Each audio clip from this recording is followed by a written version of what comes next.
Welcome back, everybody, to another deep dive with us. Today we're going to be talking about a pretty complex situation that's unfolding between South Africa and the U.S. Right. So we're going to try to kind of unpack, what's been going on.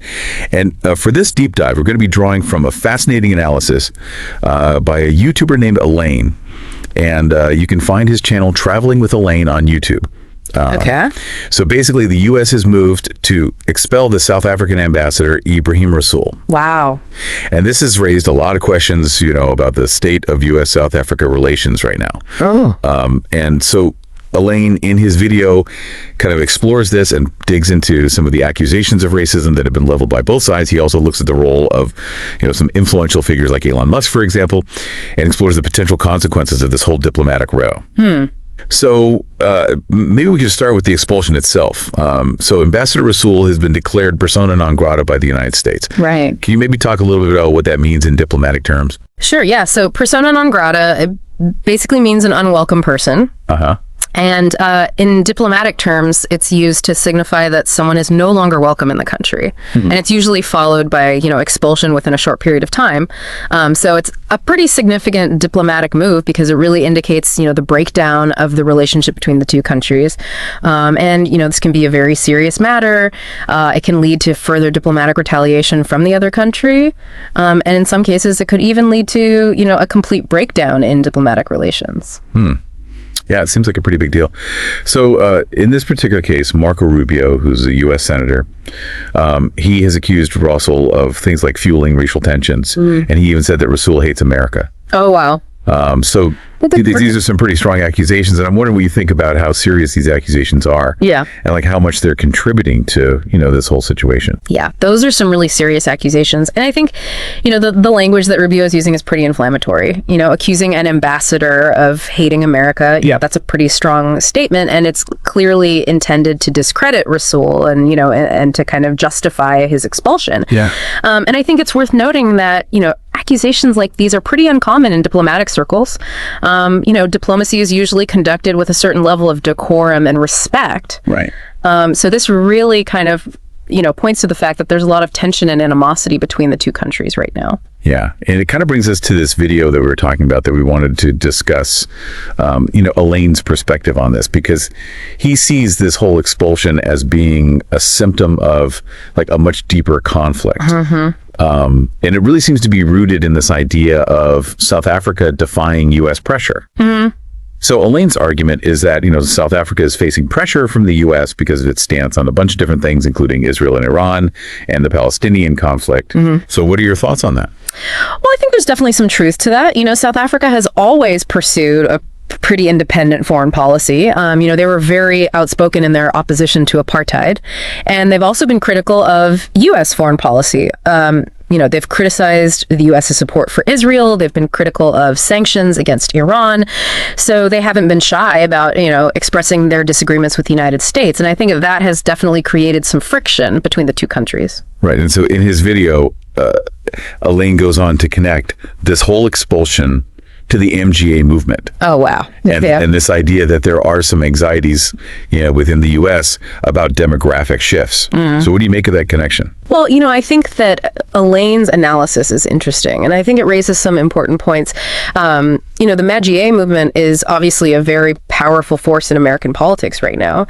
And, one of their kind of central tenets is that America is for, white Christian Americans. Yeah.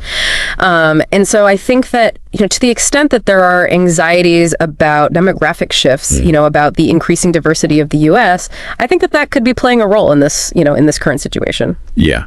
And Elaine also brings up Elon Musk.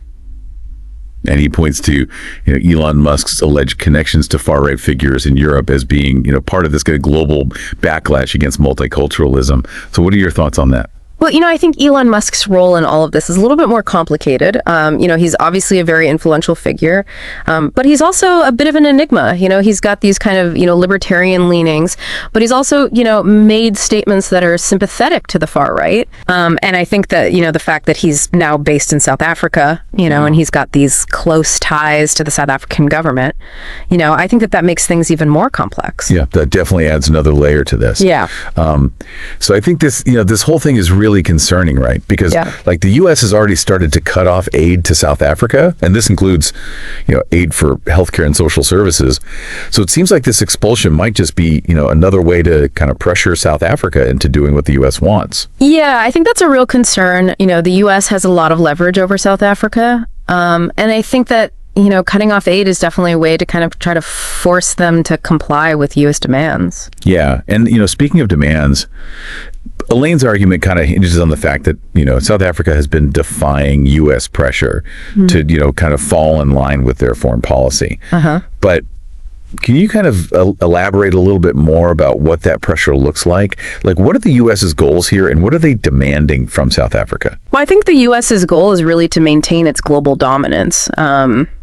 They want to be the world's leading power, and they want to make sure that other countries are aligned with their interests. And so I think that, in the case of South Africa, the U.S. is concerned about their ties to countries like China and Russia. Right. They see that as a threat to their own influence in the region. And they also, they're concerned about South Africa's stance on issues like Israel and Palestine and Iran. Right. They want South Africa to be more supportive of U.S. policy in those areas. And so I think that, the pressure that the U.S. is putting on South Africa is really about trying to get them to change their foreign policy. So what do you think are some of the potential consequences of this expulsion? Like, what's next? Well, I think that it's really hard to say what's going to happen next. But I think that there are a few possibilities. One possibility is that South Africa could retaliate. They could expel a U.S. diplomat from South Africa. They could also take other measures, like, reducing their cooperation with the U.S. on trade or on security issues. Right. Another possibility is that this could lead to a complete breakdown in diplomatic relations. If the two countries can't find a way to resolve this dispute, it's possible that they could end up severing diplomatic ties altogether. Wow. And then, another possibility is that the U.S. could impose economic sanctions on South Africa. This is something that the U.S. has done to other countries in the past that they've had disagreements with. And, it could have a significant impact on the South African economy. Yeah, this whole thing really does feel like it could escalate pretty quickly. Yeah, I think there's a real risk of escalation here. The U.S. is clearly sending a message to South Africa. And, it's a message that they're serious about, pushing back against South African foreign policy. Right. And so, I think that it's really important to watch this situation closely and to see how South Africa responds. Yeah, I think so too. Well, thank you so much for helping us unpack this. This is, it's a complex situation, and it's one that we're going to continue to follow closely and report back to our listeners on. Yeah, absolutely. And, I think that, this rapprochement that Elaine talks about with countries like China and Russia, that could have like major implications for like the balance of power, in Africa as a whole. Oh, yeah, for sure. I mean, if South Africa really starts, aligning themselves more closely with those countries, that could totally shift the dynamics, across the continent and really weaken U.S. influence in the region. Right. And I think that, we also have to consider the economic context here. China has been investing heavily in Africa. They've been building infrastructure, providing loans. They're really trying to, increase their influence there. And then you've got Russia, who's been offering military cooperation and energy deals. So, I think South Africa could be tempted to, kind of diversify their partnerships, their economic partnerships, and try to become less reliant on the U.S. Yeah, and it's interesting because, Elaine talks about like American hypocrisy because like the U.S. criticizes racism in South Africa, but then they often kind of ignore the discrimination that exists, on their own soil. Yeah, I think that's a really important point. The U.S. likes to present itself as like a champion of human rights. Right. But, they have their own issues with racism and inequality, that they need to address. Right. So, I think it's kind of, it's a bit hypocritical to be pointing fingers at other countries when you have your own problems at home. Yeah. And then there's the whole issue of freedom of speech. Accusing Ambassador Rasool of hating America just because he's critical of U.S. policies. Right. I mean, that seems like a pretty clear attack on free speech. Yeah. I mean, the U.S., prides itself on being, the land of the free. Right. but, they don't always seem to tolerate dissent. And, I think that, this case with Rasool is a good example of that.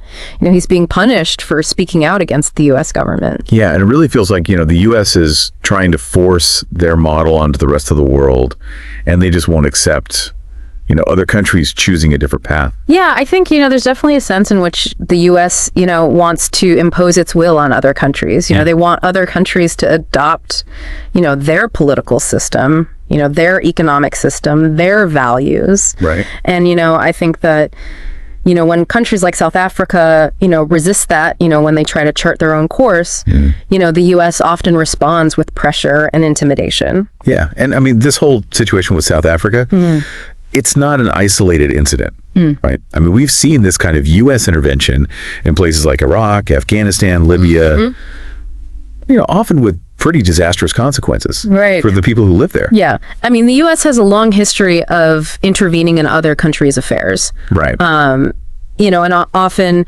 those interventions are justified in the name of, spreading democracy or fighting terrorism or, whatever. But, I think that, often there are other motives at play. There are economic interests, there are geopolitical interests. Yeah. I think it's really important to, look beyond the rhetoric and really examine, what the underlying motivations are. And I think another thing to consider is the role of the media in all of this.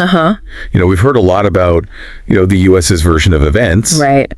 But, we haven't really heard much from South Africa's perspective. Right. So, I think it's really important to seek out alternative sources of information to get a more balanced view of the situation. Yeah, I think that's crucial. The media in the West often, kind of uncritically repeats, the U.S. government line. Right. And so, it's important to, be critical of the information that you're consuming and to try to get information from a variety of sources. Yeah, I totally agree. And I think that's, part of what Elaine is trying to do in his video is to encourage people to think for themselves, not just accept the dominant narrative. Yeah, absolutely. I mean, it's more important than ever to be informed and to, be critical of, the information that we're being given. Yeah. So if we go back to this expulsion of the South African ambassador, I mean, what does this tell us about the state of the world today? Like, what does this incident reveal? Well, I think it shows that, tensions between the great powers, are rising. We're seeing, a kind of return to like a bloc mentality, where you've got like the U.S. and its allies on one side, and then you've got China and Russia on the other side. Yeah, so it's like this new Cold War kind of brewing. Yeah, exactly. And I think that, countries like South Africa, are caught in the middle. Right. They're trying to, kind of navigate this, increasingly polarized world. Right. And it's a very difficult position to be in. Yeah. And South Africa is trying to defend their independence and pursue a foreign policy that serves, their own interests. Right. But then they're facing all this pressure from these, major powers who are trying to pull them into their camp. And it's like the whole thing is made even more dangerous by the fact that diplomacy seems to be failing.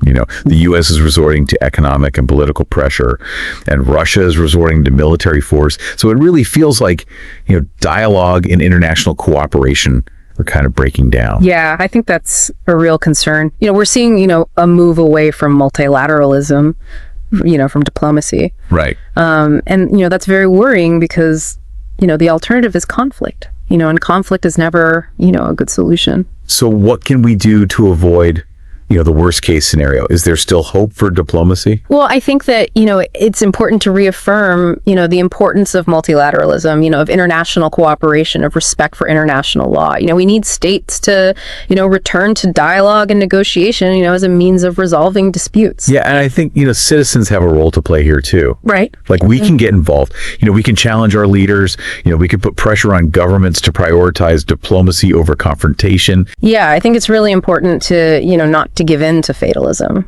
Yeah. We can't just sit back and, and let things, unfold as they may. Right. We need to be active, we need to be engaged, we need to speak out against, injustice and violence and, and work towards a more peaceful and just world. Right. And Elaine, In his video, he really encourages us to think about the consequences of this escalation of tensions between the U.S. and South Africa. What could this mean for global geopolitics, especially in Africa? Yeah, I mean, if this diplomatic row, continues to escalate, it could set a really dangerous precedent. It could encourage other countries to defy the U.S., and it could lead to a fragmentation of the world order, where countries are divided into these rival blocs and they're competing with each other economically, politically, and militarily. Yeah, and Africa could become like a battleground for those rivalries between these major powers. Right. And, that would be devastating for the people of Africa. Africa needs peace and stability in order to develop. If it becomes a theater of conflict between great powers, that's going to have a negative impact on its economic growth, on its democratic institutions, on its social fabric. Right. And Elaine's really warning us about that, that kind of worst case scenario. And he's really calling on us to take action, to say stop to this escalation of tensions and to really prioritize dialogue and cooperation. Yeah. We have to remember that conflict benefits no one. It just leads to suffering and destruction and injustice. Yeah, we really need to make a choice for peace. Exactly. Yeah, it's a real call to action that he's putting out there. And I think it's important because, we can't just, stand by and watch this happen. But what can we as, average citizens actually do to prevent this escalation and maybe try to, promote a more constructive dialogue between, South Africa and the U.S.? Well, I think first and foremost, it's important to educate ourselves about the situation, to really understand, the complexities of this diplomatic crisis and to not just accept, one side's version of the story, to read critical analyses like the one that Elaine has put together and to form our own opinions based on, a balanced understanding of the facts. So you're encouraging our listeners to, go check out Elaine's video on his YouTube channel, Traveling with Elaine, and, really delve deeper into this. Yeah, absolutely. I think that's a great place to start. And, once we've educated ourselves, then we can start to think about, how we can act. We can talk to people about this. We can share information on social media. We can contact our elected officials. We can support organizations that are working for peace and international cooperation. Yeah. And, we could even, boycott American products or, support South African businesses. Every little bit helps. Right. I think the important thing is to not be indifferent. This is an issue that affects all of us. It really kind of highlights, the flaws in U.S. foreign policy and the dangers of this increasingly divided world that we live in. So to wrap things up, this expulsion of the South African ambassador is really a wake-up call, I think. It just shows how fragile international relations are and how, peace is something that we have to actively fight for and protect. Absolutely. It's time for us to step up, to get involved, to make our voices heard. We need to demand a more compassionate, a more peaceful world. Well, thank you so much for sharing your insights with us today. This was a really fascinating discussion, and I hope it's helped our listeners, understand this complex issue a little bit better and to, start thinking about, what they can do to make a difference. Yeah, thanks for having me. And to close out this deep dive, we want to leave you with a question. If this diplomatic crisis continues to escalate, what will the impact be on the global balance of power?